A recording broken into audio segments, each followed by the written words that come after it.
Good afternoon, everybody, and welcome to this third episode of CHERRIES Webinar Series, Exploring Responsible Healthcare Ecosystems.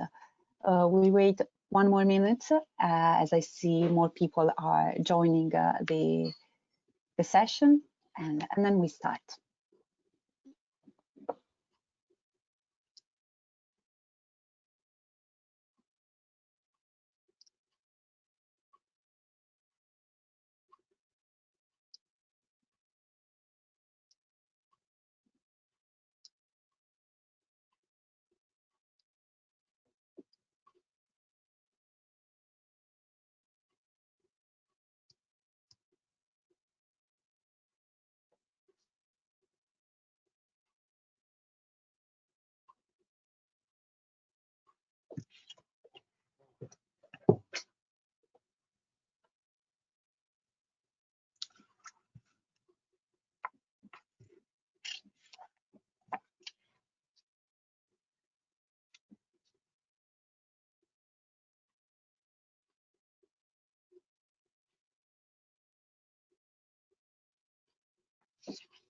Okay, let's start. Good afternoon, everybody, and welcome to this third episode of CHERRIES Webinar Series, Exploring Responsible Healthcare Ecosystems. My name is Chiara Davalli, and I'm a Senior Project Leader at EBN, the European Business Innovation Center Network, one of the partners of the CHERRIES project. As you might know, this session today is part of a series of online workshop sessions that we have designed to discuss different aspects that are relevant to the work we do in the framework of our project. That is basically aimed at discussing how ORISE, or responsible research innovation, can shape more sustainable, inclusive, accessible, responsible healthcare ecosystems, and how regional policies can indeed boost responsible innovation in the sector. We have run two series over the last 2 weeks, two sessions over the last 2 weeks, where we first discussed the role of needs and user-led innovation approaches in healthcare. And then last week we had a very interesting session on ORI practices in healthcare.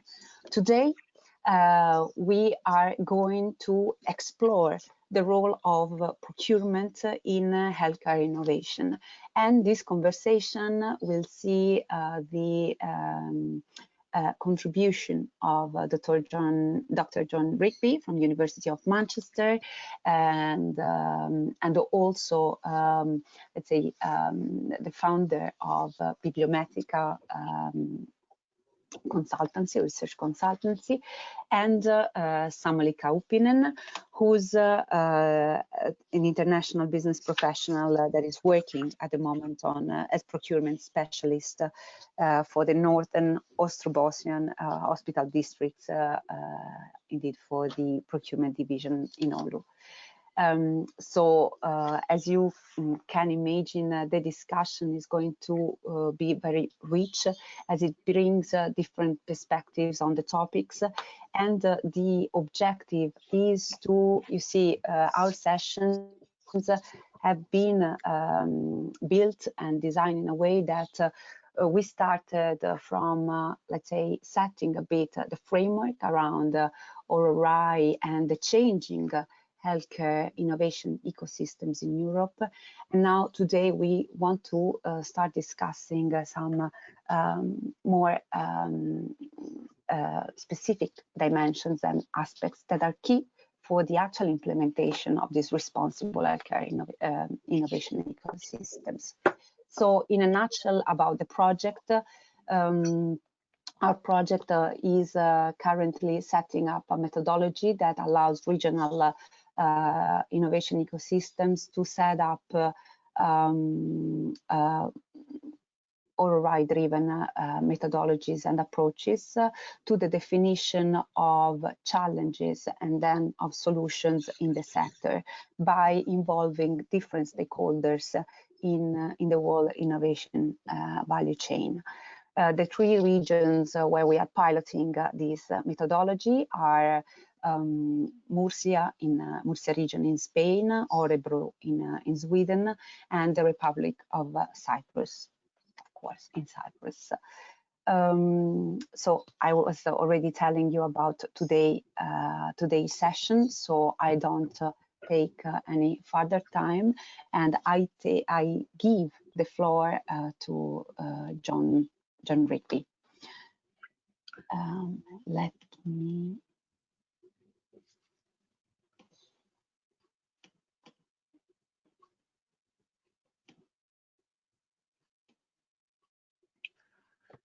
Great. So I think that's possibly working. If people can hear me, yes. Chiara is nodding, and I think I've got my control of the screen. I might just move that up a bit so I can see what I'm looking at. Well, good afternoon, everybody. Thank you, Chiara, for your introduction. Pleased to meet you, and Samuel, also to make your acquaintance. It's very nice to be with such a group. So I'm going to talk about the role of procurement in healthcare innovation. What's the connection almost between these 2 things? So I think that, there we go, that's the second one. And if we come to here, these are the main topics, in a way, the main lines of my presentation. Why is procurement important for health innovation? And a theme that I want to make emphasizes that procurement is more than demand. It can serve innovation. It's not just about repeat. Innovation happens in contexts, and the health sector is one such context, and it is very complicated. And innovation that takes place in that health system or in that health sector, is not really a system. It's a bit more unmanageable, if you like. We do our best, but it could be more like a jungle. And I want to look at what's happening in Manchester, where there are some interesting changes taking place as a result of reorganization, further reorganization in the health service in the United Kingdom, in England in particular. And there are sector changes which are important, and that has implications for innovation and then for procurement.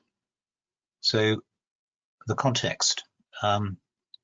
Well, on the right-hand side is the yellow card, which anybody who is concerned about something going wrong, if you like, when a medicine or a treatment is administered and something perhaps goes wrong, there's a requirement to report it.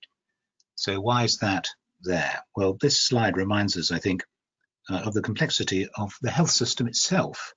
Now, in this particular case, we're looking at the body, if you like, and what happens to that when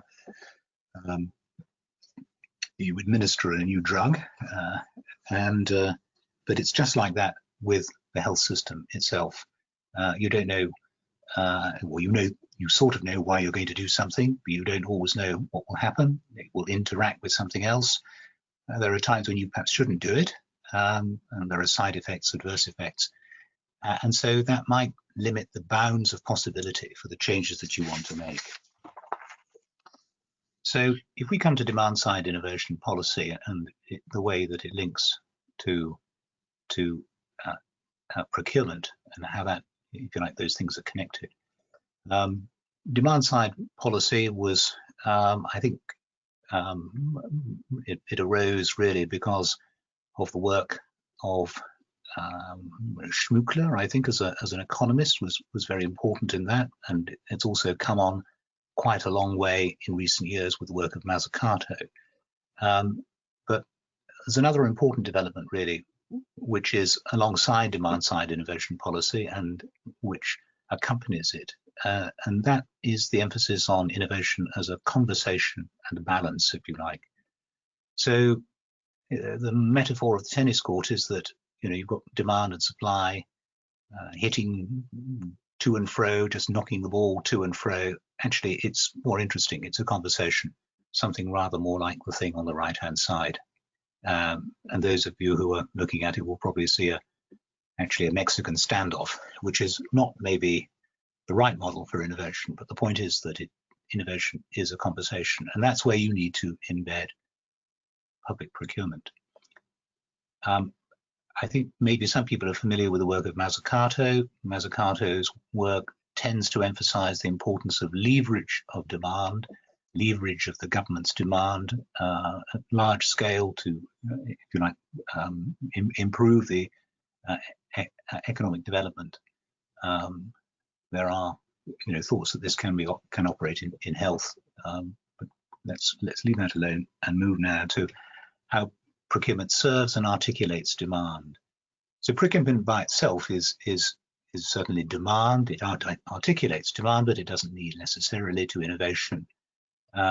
We have sort of two further concepts that align procurement with innovation. PPI, public procurement of innovation, is a term that's emerged and is in use by the Commission and obviously widely in Europe. And we have pre-commercial procurement, which is a further step reaching back towards more research and development, back down the technology readiness levels to earlier steps. And our recent public procurement directives fit a kind of innovation partnerships approach based on PCP within them. So you can use the procedure, which is there. You can also use programs, and the EU has various programs, and it's widely available, is PCP, across the range of funding initiatives that the EU provides.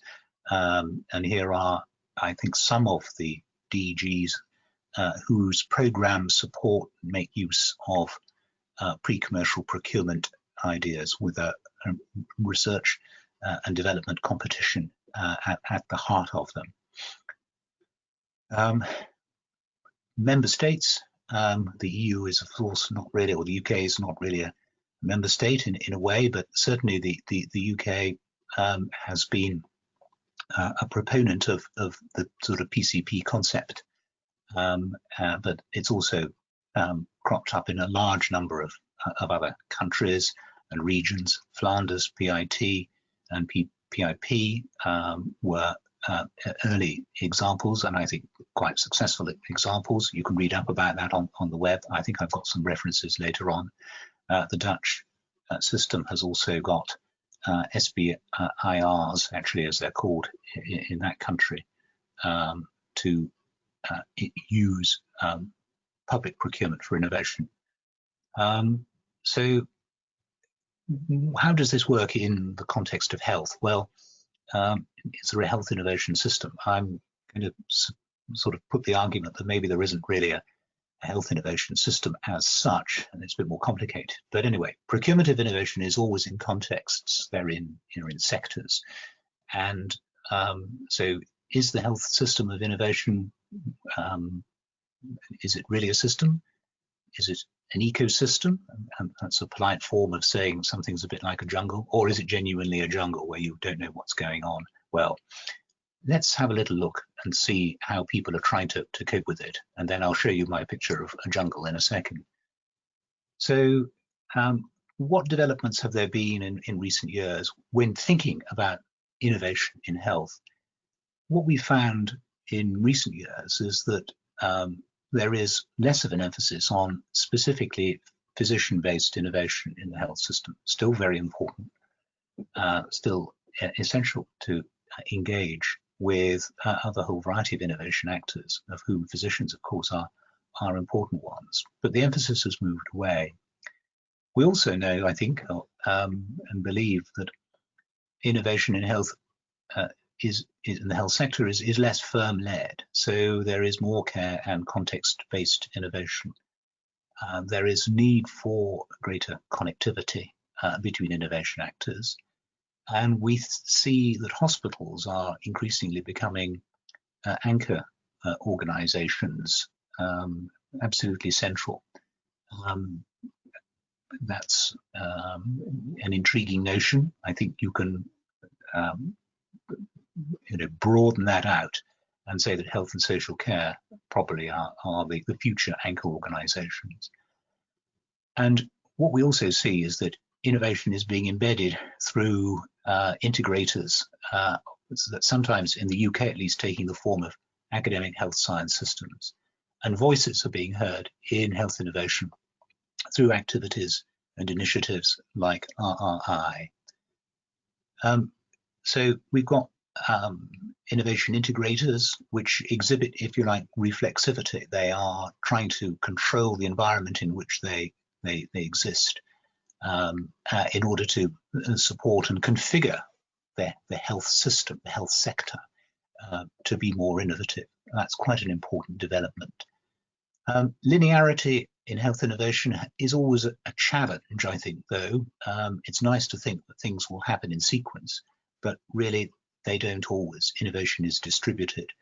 So linearity is nice to have, but in a way it doesn't always happen and it isn't always possible. So we've got these two kind of concepts that are behind, if you like, developments that are happening in the UK. The Academic Health Science Centre and the Academic Health Science System, sort of American-based concepts. And in the UK, in our regional picture that we're going to give that I'm going to give of health innovation in Manchester, we have an academic health science system, or even an integrated academic health science system, which does all of these things, and it represents, does the AHSS, a further step towards, if you like, connectivity from, if you like, the local to the regional and beyond to the national picture. Let's move on, and there's my picture of the jungle and the system. And of course, that's the UK, very simple picture of the UK's legal system. I've called it a jungle. Well, I don't know, perhaps I've got the labels the wrong way around, but anyway, there's a jungle on the left, and maybe there's a system on the right, although many people would say that the UK legal system is a jungle. So let's have a look at the UK health system I called it a system. I'm emphasizing that it's a sort of system. I'm calling it a context or a framework. And there are two important changes that are happening to this framework, which then, if you like, set the tone, set some conditions for the way in which innovation has got to happen, and give rise to the need for innovation intermediaries to work in particular ways. First thing is the health and social care turn, and that means that increasingly the organizations that provide healthcare and social care are being connected together, and this is taking place for a variety of reasons. In a way, well, let's not go into the details too much, but anyway, the health and social care turn, that means that health and social care increasingly thought of as if you like, connected, part of the same issue, keeping people healthy, stopping people becoming ill and needing health care when they've become ill. So preventative, lots of notions there. And then another important change to the framework is directing the institutions in a particular area to focus very much on their population, look at regional change, look at the people in a particular area and try to deal with them specifically.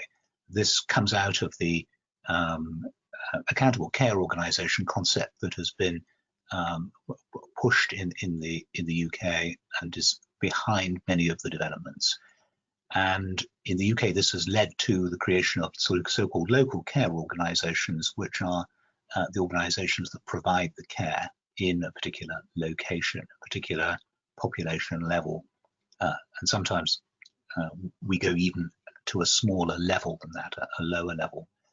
And I think in the UK's reform of the health service that is taking place at the moment, there are further, in a way, they're quite opportunistic integrations of healthcare providers, and those are the local care organisations very often, and also of actually the people who buy the care.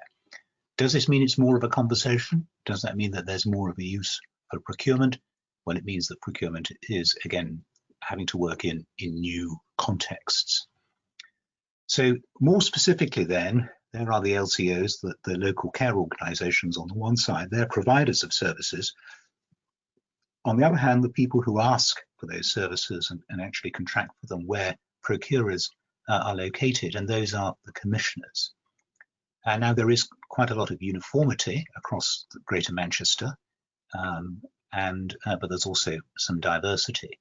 And if we look at one particular locality, so Manchester, which is the sort of city of Manchester, is one part of the Greater Manchester area, region of Greater Manchester. Then we've got you know, a number of people that support the providers of services and get involved with them, and that includes voluntary and community sector organisations. Patient and Public Advisory Committee works to the board of the local care organisation. And there's also an organisation which is, if you like, nationally mandated, and that is Health Watch. That has a slightly more consumer than innovation focus. And if I look to another example from one of the 10 localities, one of the 10 areas of Greater Manchester, there's been a slightly different conversation, but again, a conversation involving people. And that's about resource. I'll talk about that and bring some of those themes through later on when we conclude. So innovation actors. So central to the whole of the Greater Manchester Health and Social Care innovation story is this new innovation actor, Health Innovation Manchester, sometimes abbreviated to HIM. It's based on an academic health science system concept, and its remit is quite wide, and we'll be talking a bit more about that in a minute. Health Innovation Manchester, in a way, now includes quite a number of pre-existing research and development organisations, some of them more, if you like, scientific, some of them so based in universities, like the Manchester Academic Health Science Centre, which is the third one listed in the central hexagon. But there are lots of other actors that are within it or connected to it, and the Health Innovation Manchester, which you can see has got the sort of stylized sort of DNA molecule, if you like. That's a bit of a triple helix if I'm not much you know, deluded. Then there are lots of connections to other organizations, and some further pre-existing organizations like Trustec as a technology transfer organization have also come in. And then in terms of their model for innovation, there is an emphasis on digital and on the use of, or I think the inclusion of a process or the adoption of a process that uses and thinks about people principally as the first consideration in innovation. People, process, culture, tools, and tech. So a little bit more about Health Innovation Manchester and its contribution and its modes of working. So it networks lots of different actors, including public and the public consultation, and it has three major, if you like, levels of activity in which it categorizes its innovation activities. It's discover, develop, and deploy spectrum, and it engages with the public at each of these levels. Patient involvement, there's an example which is, it's called Data Lab. It basically describes a couple of local consultations on with the public on antimicrobial resistance and statin prescribing. This has taken place locally, but it has an implication in what has been discovered about statin prescribing and medicines adherence, and also by antimicrobial resistance, is that it flows back up to a national level. So it goes back up to the regulator, and that's really a very important part of the innovation process. Because innovation is about it's about also making and facilitating regulatory change. Another important development here is the promotion of and adoption of the local care record very widely, and its connection between all parts of the health and social care system. And so this has been done not only to facilitate treatment, but also with the hope that it will support research and innovation. You can say that in some ways it's passive. If your medical records are being used, that's passive participation by the public, but you actually have to actively engage to allow your information to be provided. And of course, the UK has lots of other initiatives, if you like, by which the public are consulted. There aren't too many to mention. Biobank is another, and as you can see, I'm tending to move off into the jungle when I say that. I mentioned Wigan earlier on. Service design is also about resources and the bigger picture, by which I mean that there's often a consultation with people in the areas of Greater Manchester about how resources are to be used. So that's another issue for innovation to deal with. It's about prioritization and about innovation in the round, if you like, a bigger picture, a larger context. If we come now just to some kind of concluding points, really.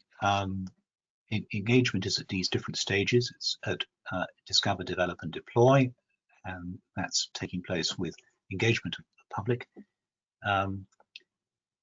The innovation that Health Innovation Manchester is supporting is often part of national networks and supports work going on. Sometimes it's originated actually in Manchester, and it can be used regionally and internationally and nationally. Innovation that is supported by Health Innovation Manchester is not just technology. Regulatory changes are essential to innovation, and those are the two examples that I gave before. And the example that I discussed, which is one of really about the resource use and about priorities for health. It's about the availability of resources. That's also important for innovation. Where do we want to address things? Not maybe also about specific technologies. I think it's useful to have that discussion in any presentation of innovation. So supply and demand is a conversation. Procurement is not necessarily innovation, but it can be a powerful influence. Innovation takes place in a context, but when the context is complex, such as the health sector, innovation is not a system, but in my view, it's a jungle, and procurement has to take that into account. Integration is really important. Coherence is desirable, and innovation actors using concepts like the academic health science system, they attempt to achieve it by connecting actors. And innovation actors mediate between different levels, between the local, the regional, and the national, to ensure learning and dissemination. They bring things up that need to go up to disseminate. They also need to take things down and bring things from the outside to the region. And procurement supports innovation actors.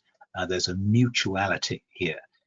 Each innovation actors end up making recommendations for procurement, and the two sides of innovation and procurement have to work together. Procurers need to be aware of what innovation actors are doing and listen to them very carefully, because that's how the system very often changes. Okay, thank you very much for listening. Those are a couple of emails, and I can be reached on either of them. And then the references follow in the presentation. Presentation I've given is the latest one, and I think that Chiara will disseminate that in due course. But thank you for listening. Thank you very much, John. Your presentation was very interesting. It gave us some important inputs on the topic of today, and introduced, I think, very well what we are going now to hear from Samuel. When you speak about innovation as a conversation, I think this perfectly introduce what Samuel is going to tell us, as he will tell us about the role of communication and how communication is important when speaking about procurement, a bit what you were now mentioning in your conclusions, John. Before giving you the floor, Samuel, I just wanted to tell to the audience that if you want to share your questions and comments, you can do by writing them in the chat box you have available through the GoToWebinar platform. We'll take them at the end of the session. So I give now the floor to Samuel. 1 second that I... Okay.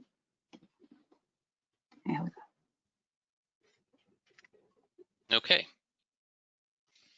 Let's see what happens next. This screen is huge. Let's see if I can do something about this. All right. Well, good afternoon, everyone. I'm Samuli Kaupinen from Oulu, Finland. I'm a part of our hospital district's procurement division. Our unit tenders out supplies, technology, services, ICT products and services for our own, the Oulu University Hospital and other hospital districts around northern Finland as well. First of all, I want to thank Chiara and the CHERRIES project for inviting me here today.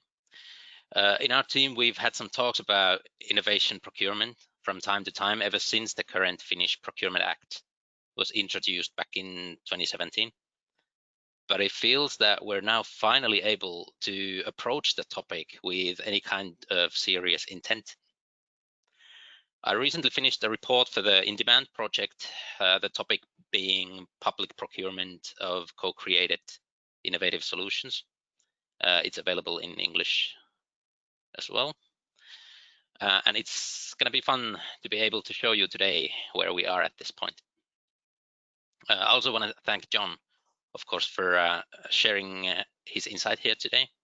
It is fascinating to see the world of procurement approached from an academic point of view, given that we often have next to no time to stop and think about these things we wrestle with every day. It actually feels like I rarely get out of the jungle. It is reassuring to see that there are coinciding themes in our presentations, because that helps me feel like we might be on the right path here. So today I'm going to talk to you about how procurement of innovation currently takes place in our hospital district. I'll also share with you the progress we've made with Oulu University Hospital Test Lab during the past year in developing a model for procuring co-created innovation. This is still a project in its infancy for our procuring organization. There's a lot still to be done, but for the first time, it seems like our internal processes have developed to a point where we can say we have a clear sense of direction and purpose in the matter. If you agree or disagree with anything you hear today, or if you have your own expectations, experiences to share, I would love to hear from you after this presentation today or later on. So when I started writing my report in hopes of determining the tools with which we can pursue procurement of co-created innovation, I felt like I fell into some kind of a trap at first. Like, innovation can be such a scary word when you load it up with all kinds of expectations and, well, hype almost. Or when you read the Finnish National Procurement Strategy and see set objectives like 10% of all procurement needs to be innovation procurement, and yet you just can't quite grasp what you're supposed to do with the word.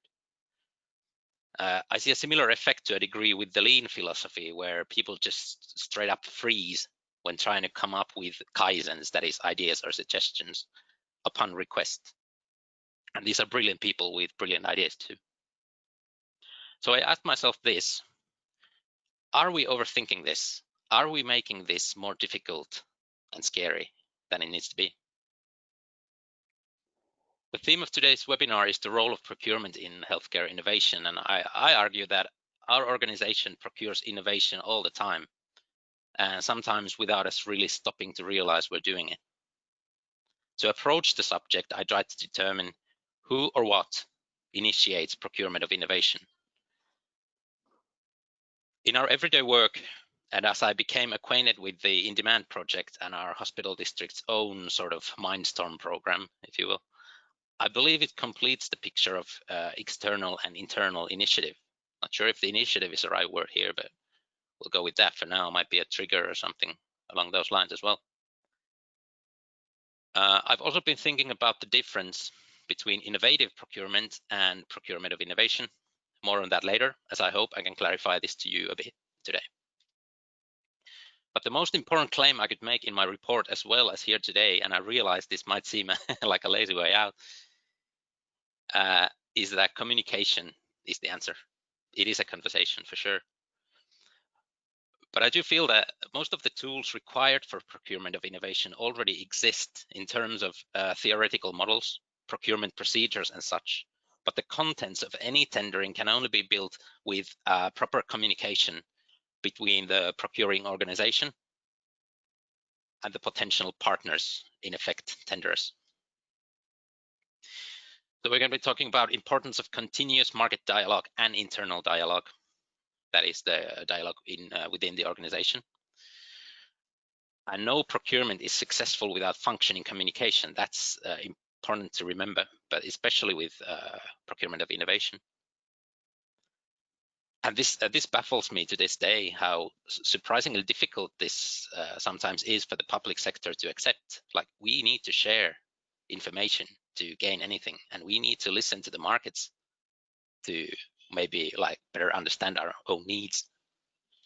But this is a whole another topic in itself.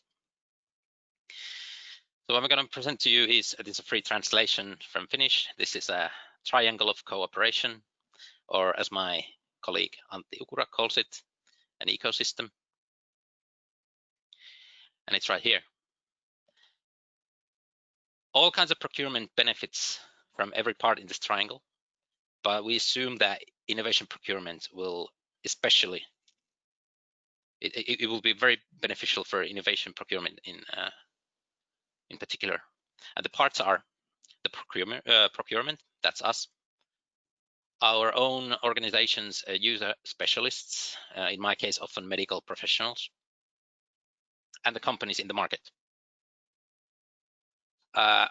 My distinguished colleague Antti could talk about this hours on end. If I'm to sum it up, it would be something like, if we leave out the user specialists, we have no idea what we need or what we're in fact procuring. If we leave the companies out, we might have no idea what's happening in the world and could end up clinging only to the familiar solutions, our previous solutions. And then, of course, if we leave out the procurement, there's nothing to translate the user's need or the company's offerings into a cohesive public procurement. So I talked about external and internal initiative as we move to how we currently procure innovation. External initiative is the companies and their product development, both brand new products and updated, upgraded versions, maybe new generations of their existing offerings, which they then promote to us. And we might see the value in it or not. Success is not guaranteed. Oftentimes we see the benefits from the innovation, the new product, and we implement it, find ways to implement it in our processes. But it's not always successful, though. These are sometimes very fun talks to be a part of.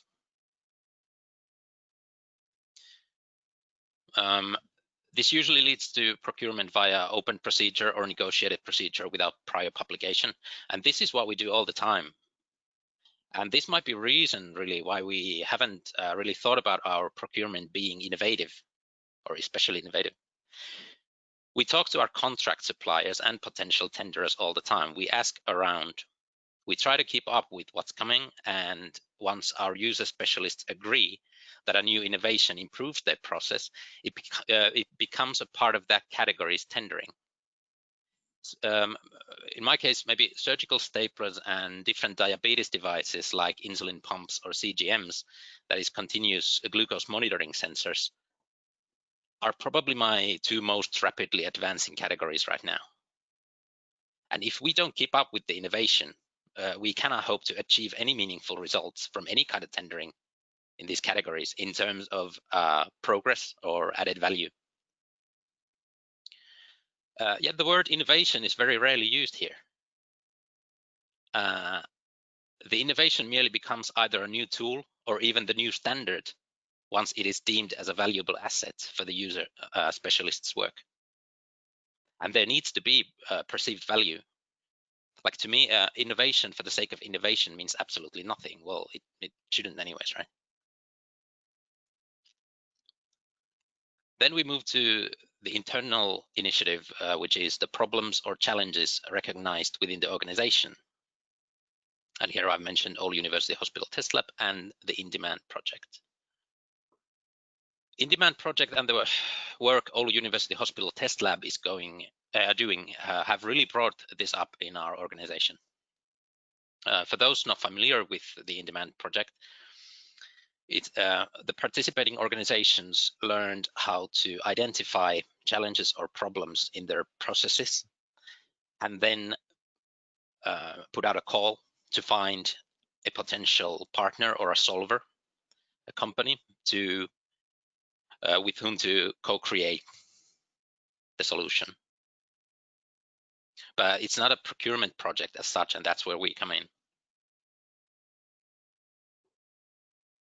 Where with the internal initiative, we move from relying on external initiative to actively monitoring our own processes, trying to identify problems and challenges that need to be solved in order to improve said processes.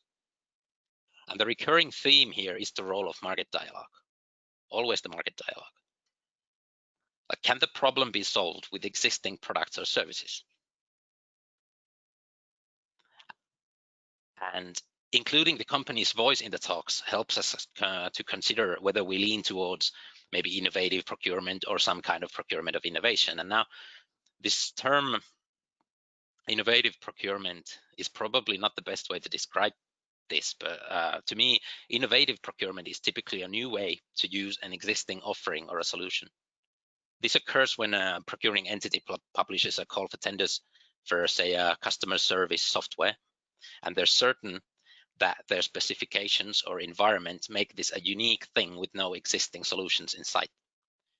Then the winning tender ultimately is a modified version of a golf course customer feedback app.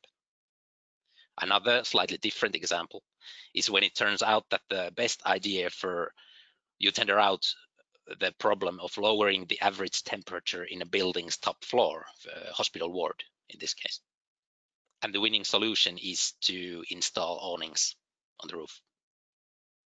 So it's innovative use for existing products, sure, but only because the procuring entity didn't realize the problem could be solved this way.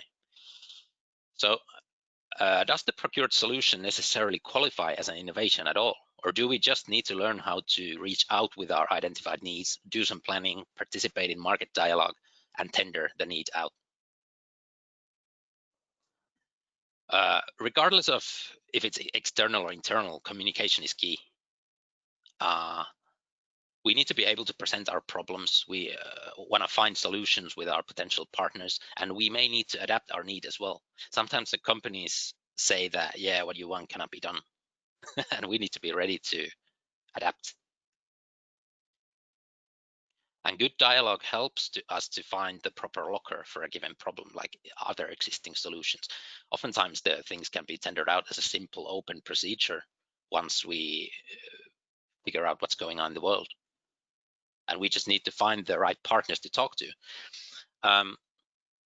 We have a very, a vast network of existing contacts in different categories. We always have someone to call to when we come up with an idea, or we want to maybe ask around if this what we want can be done. We always have someone to call to, and every procurement organization has someone to call to. Then we can also use the more maybe formal public channels, maybe put out a call for information and try to initiate the talks that way, try to get companies to participate in the planning stage. And often the problem is not all that unique or impossible. There are ready solutions or those with minor modifications, and these are quite simple to tender out. But what if the solution requires co-creation? And this is where things really get interesting for me. So we move to our new model for procuring co-created innovative solutions. First, we've identified the challenge and deemed it as worth pursuing, and to our best knowledge gained from market dialogue, there are no existing solutions. Market dialogue shows promise, potential partners emerge. And determination of estimated value, very important for all kinds of procurement, as it dictates which competitive tendering process is used. But however, this might also prove somewhat challenging for innovation procurement. How does one determine the price for something that doesn't exist, and how well can the development costs be estimated before anything is done? Nevertheless, this is something we need to do, and practice makes perfect here, I believe. So if the estimated value exceeds the EU threshold, currently 214,000 euros for supplies and software and such, because why not? I never got the story behind these thresholds. We apply the innovative partnership procedure to find a partner and procure the co-created solution. And the stages of innovative partnership are as follows. Invitation to negotiate, anyone can apply. By using the mandatory requirements and possibly scoring criteria defined in the invitation, we choose at least 3 tenderers for the next stage, negotiations. If there are less acceptable candidates, we can choose 1 to 2 as well. Hopefully we get at least 1. The negotiation stage is then regulated according to the Procurement Act's negotiated procedure. And this stage takes as long as it takes, and the result is the final call for tenders. This is when the tenderers then submit their final offers, and we use the mandatory requirements and any scoring criteria set for this stage to pick the winner, or in fact winners. The innovative partnership allows for several partners to be chosen to handle different stages of the development, if need be, so that we can move to the development and testing stage, after which the end result can be procured. Easy as that, right? Moving on. If the estimated value exceeds the national threshold 60,000 euros in Finland, we use a modified version of the innovative partnership procedure. This procedure is assumed to be lighter in nature, and the national procedures are less regulated anyways in the Procurement Act as well, which allows for more imagination, if you will, when adapting the process to the subject of procurement. This means we can get creative. We can modify the stages, we can even introduce our own as needed, as long as we're being transparent about it and communicate the whole process clearly to the tenderers before and during the process. This national threshold procedure is probably the most important category for us to grasp quickly, since I expect most of our innovative co-creation procurement projects will fall under this. Well, at first anyways. Then there are the highly theoretical smallest procurement projects, the value of which remain under the national threshold. These should be easier to maneuver with another self-devised lighter procedure. I don't know which kind of products fall under this category, maybe some smaller apps, some services, I don't know, but maybe we'll find out.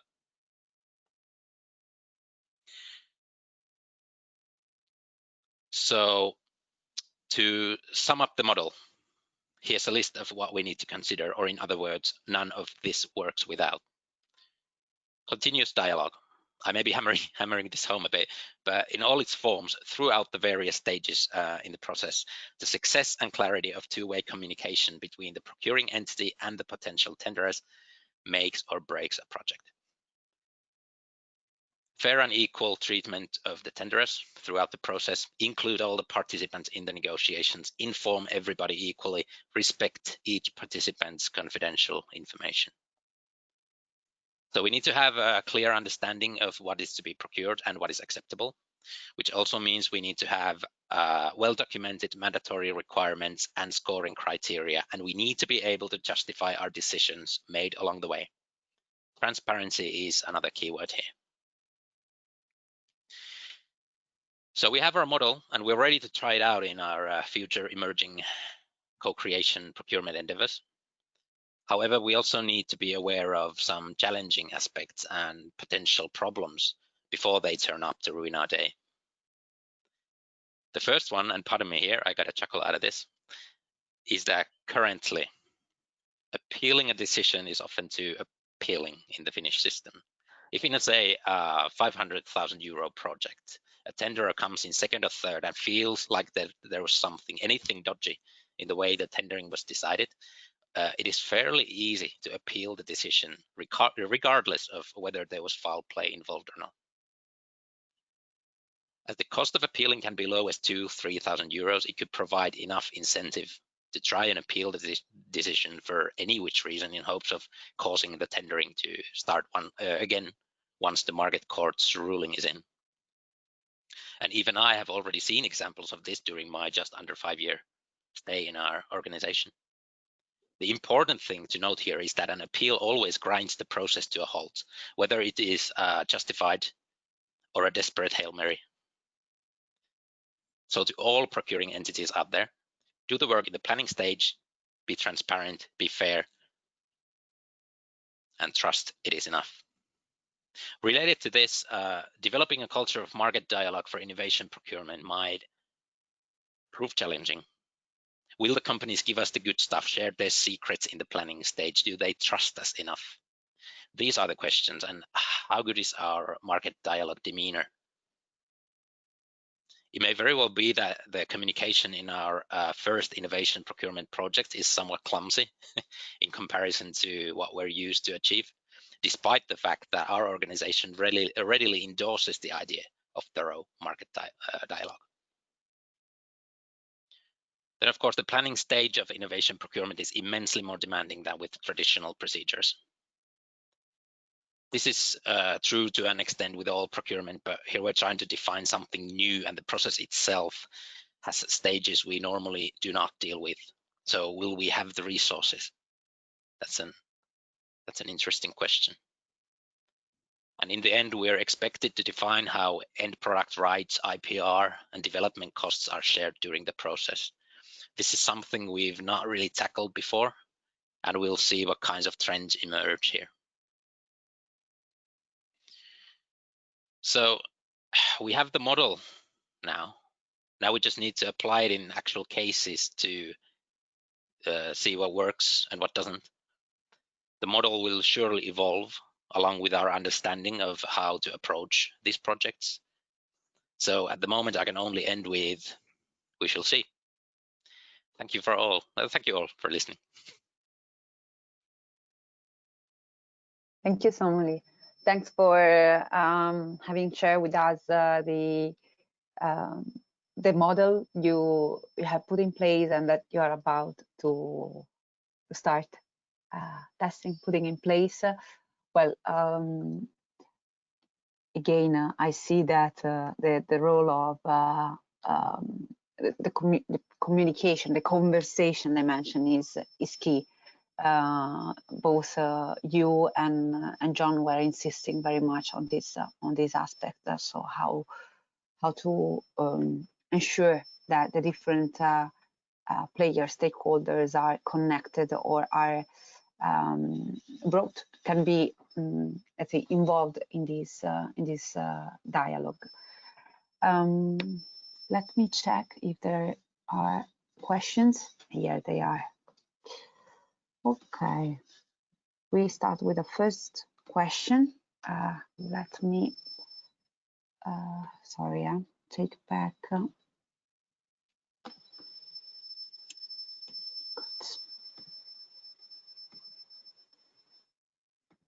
Okay, sorry. The first question is the following. Do you expect cultural changes within the organization triggered by the reflection about needs that you might use for the procurement? Let me copy this so you can read it as well. Can you see it? I think this is for Samuel. So if you're expecting cultural changes within the organization, based on the needs and the reflections you are now sharing on the model you are putting in place? Tough to say, really. I think the change is already happening since our organization has developed its own internal processes for identifying challenges and problems, thanks to the in-demand project and the great work by our test lab. I hope sometimes procurement, it's tough to reach the user specialist. It's tough to reach the substance, and I hope that this sort of continuous interaction or dialogue helps us bring these processes together.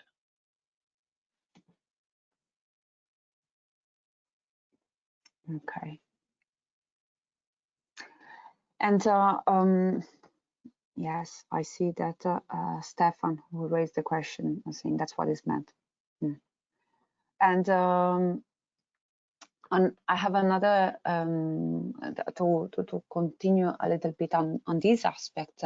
So who was driving who was kind of pushing for this change? How come that you so the procurement they mentioned? So I know that the in-demand project was putting a lot of emphasis on the adoption of the co-created solution. So I think that's where your department was called to think about this process. And definitely this is something we are exploring also in the CHERRIES project, because we don't want this to be you know, just an exercise, a pure exercise, but how indeed the solutions that will be defined can be adopted. And another question is how this dialogue is secured. I mean, how the different actors are brought around the same table. Start with the first one. Sorry, I I lost the question a bit. Could you repeat the first one, please? Yes. So the question is how this process has been started. You were mentioning the in-demand project. Right. Yes. So was this? Yes.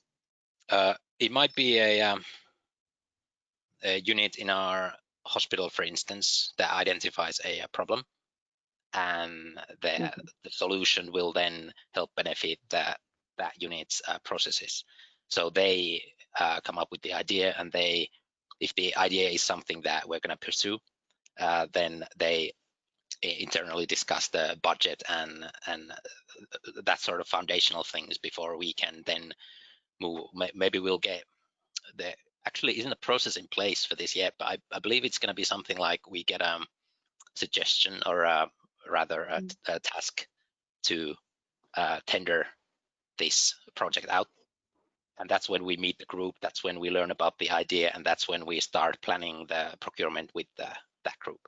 And it could be any entity in our organization, really. It could be well, any kind of unit, solely depending on who identified the challenge and what is the process for trying to improve here. Okay, I see. And John, in your experience with the Great Manchester region, do you see something similar coming up? I mean, you were speaking about the different actors that have been involved in the Health Innovation in Manchester. So, how this market dialogue is happening there, if it's happening? You are on mute. Wait.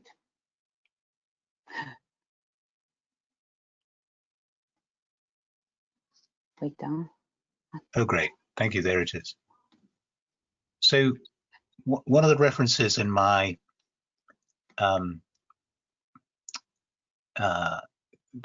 presentation is to an article in the Financial Times fairly recently about which reports critical comments about the public procurement regulatory framework, which of course we have and have implemented in the UK, and which we will operate with for some time. But there is the view that it is overly bureaucratic, or at least it favors larger companies that have the capabilities to engage in procurement on those sorts of terms. I think that one should say about the UK, and the UK's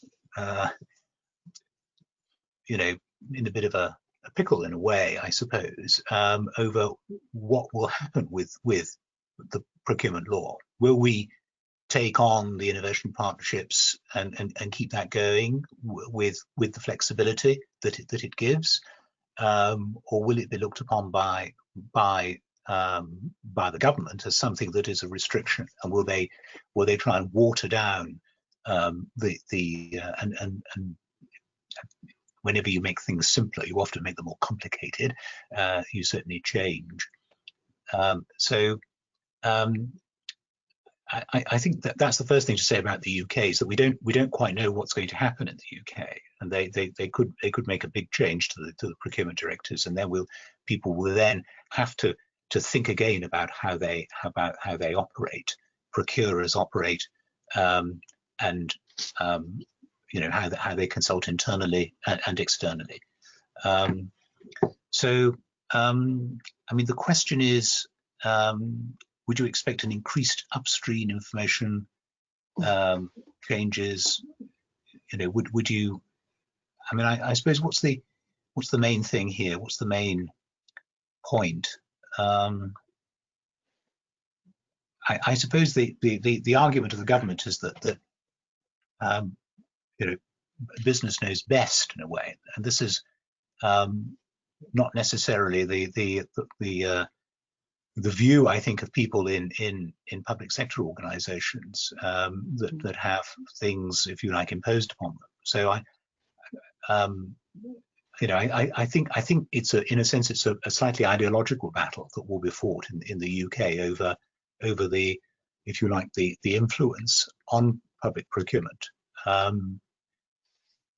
Will there be given greater scope to the private bodies to influence the process? I'm not really sure which way the wind is blowing here, and I suppose the way that the government has a number of challenges on its plate at the moment. One is to kind of roll forward with some continuity in its major regulations, and we'll see how that goes, and it's not thinking, as far as I know, too much about reform of the directives, or they won't be called directives, presumably in the new framework. I don't know whether I've answered the question. Somebody he's got a hand up. Thank you. Yeah.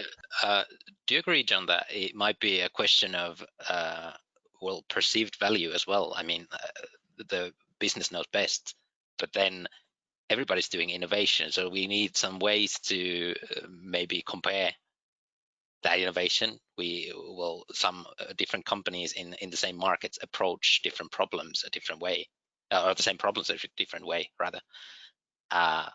So could there be some sort of, well, that should be worked in the discussion as well, I believe. I think the issue, I didn't talk about it just now, but in the presentation, but there are methodologies floating around in the UK Health Service. One is called PLIX, which is, it's about pricing the benefits of an innovation. And there are methodologies that are being pushed from the top down to local areas, which interfere with, very possibly, with RRI kind of concepts of innovation, and also with the freedom of people in a specific location to make their choice. So we've got, we've got some models that flow down, and I think the interesting question is how you actually work out the costs. That was one, one of the slides, one of the points that you made, in your presentation about actually valuing things.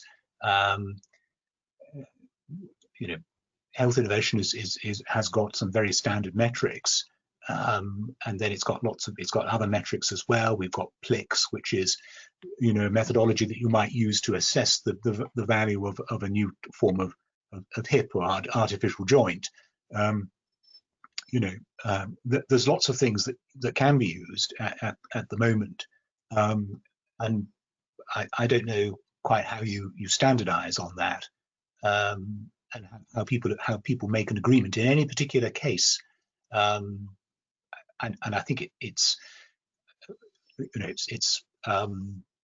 maybe it's easier to make these kinds of assessments when you do merge health and social care, because you then, if you like, have got people that are responsible for actually seeing the whole benefit and the whole cost, because they're not dealing with a problem that they can then shift off into social care, or maybe a problem that you deal with in the acute side of health and social care, or in the acute side of the hospital, and moves off into some other speciality. So I think you've always got to look at the integration, I think. And so looking at all of the costs, I think, is really important, and attending, I think, in detail to the costs. And that's probably why, if in a way, the procurers need to be, to argue that case for, their right, if you like. They're in the best position to make a call on behalf of the organisation. Health and social care system, which is integrated at population level, one would hope that kind of integration will then make sure that the costs are seen in their entirety and the benefits seen in their entirety, and that's the place to do it.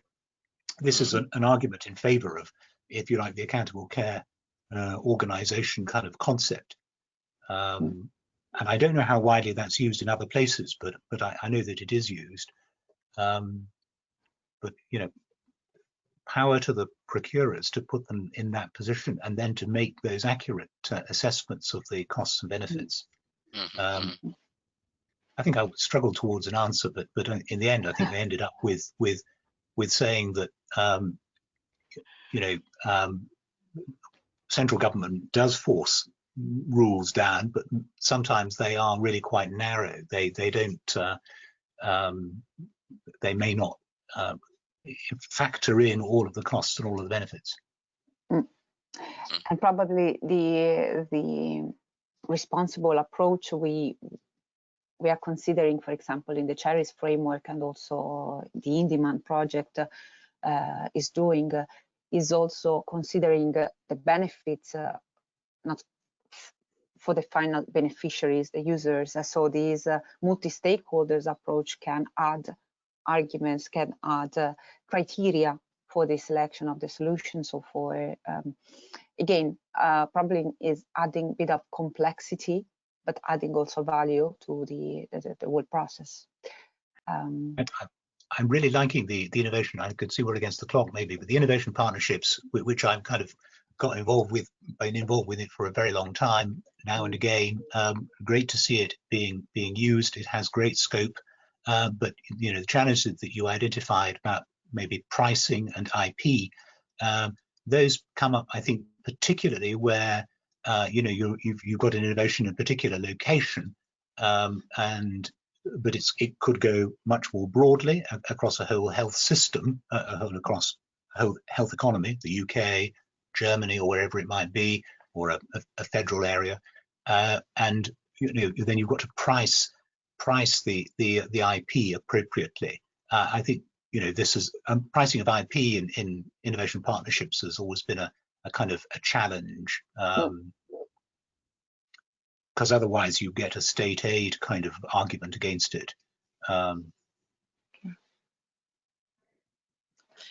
What we hope to see is is really great to keep in touch on this point. It's fascinating. Great topic. What we hope to see is that once we co-create a solution, we might benefit from a bit lower price as a result of that. And sometimes the IP and the partner, the supplier, will then own the rights to the product, and then that's an existing solution that with some modifications could benefit other organizations as well. And I just hope that this maybe sort of evens out the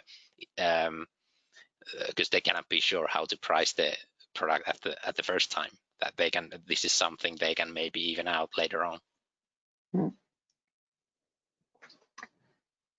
Okay, sorry, but I have to interrupt this very interesting conversation, and maybe this could be indeed the first of maybe other conversation talks about this topic, which I think is really key and central for us and for the CHERRIES project. So I would thank you both very much, both John and Samuli, for your speeches and contribution today. Again, I invite everyone then to keep share with us comments, eventually questions, and I'll be happy to pass them to them. And indeed, why not? Maybe organize a follow-up session on the topic. You will receive the presentations and also the recordings of the session by email in the next few days. And I would, in the meantime, invite you to register for the next and last episode of our webinar series that is dedicated to the regional innovation ecosystems for healthcare. So we'll be reflecting upon this topic together with two other experts.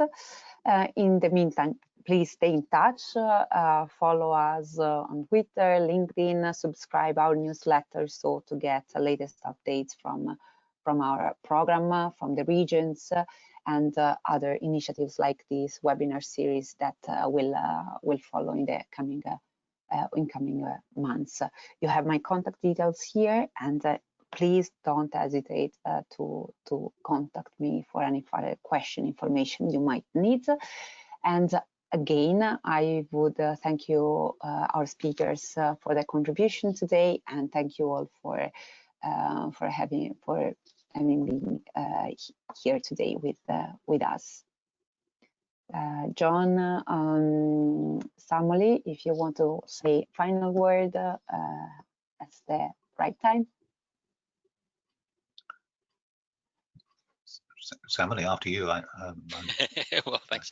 Well, I don't know. Well, thanks for having me. It was fun to share the state of our progress in this topic and what we're going to do. Of course, it's almost like we didn't do our homework yet, but we're gonna. And thanks to everyone joining in, listening. This was a brand new experience for me.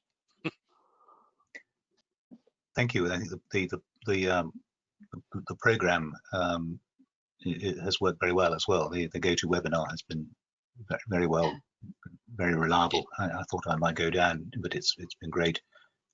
It's a good topic. It's a great topic and a very worthy topic with real potential. So I'm very pleased to be associated and encourage people to make use of the project.